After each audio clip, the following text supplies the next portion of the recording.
ইয়ামিন, এই ইয়ামিন, কি হয়েছে আম্মু? আমরা কালকে তোমার দাদা বাড়িতে বেড়াতে যাব। সত্যি? হ্যাঁ সত্যি।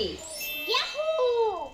ইয়ামিন থাকবে না, মনে নাই একবার দাঁতের ভূত ধরছিল? কে সুন্দর করে সাজাবো? ছেলেরা মেকআপ বক্সে সাজলে হিজড়া হিজড়া লাগে। ইয়ামিনের বাবা, তাড়াতাড়ি লাগেজগুলো গাড়ির পেছনে নাও। আচ্ছা নিচ্ছি তো। আপু, আমি গাড়ির সামনে বসবো। না, আমি বসবো সামনে। এই, তুমি সামনে দিন দিন বেয়াদব হয়ে যাইতেছ। আমি ভালো মেয়ে। তুমি একটা পেতনি। তো এখন গাড়ির ভেতরে যা। আম্মু, আমরা কি এসে পড়ছি? হ্যাঁ, আমরা এসে পড়েছি।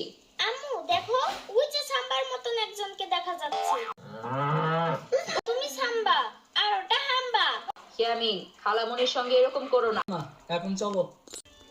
ওরে আমার দাদু ভাই রে, এতদিন পর আমার কথা মনে পড়লো। ওয়ালাইকুম, আপনি কেমন আছেন বাবা? আমাদের এই গ্রামের ভিতর একটা রাজবাড়ি আছে, আর ওই রাজবাড়িতে একটা রাজা থাকতো, কিন্তু সেই রাজা ছিল দাদা যেটা বলেছে আমার তো খুব দেখতে ইচ্ছে করছে।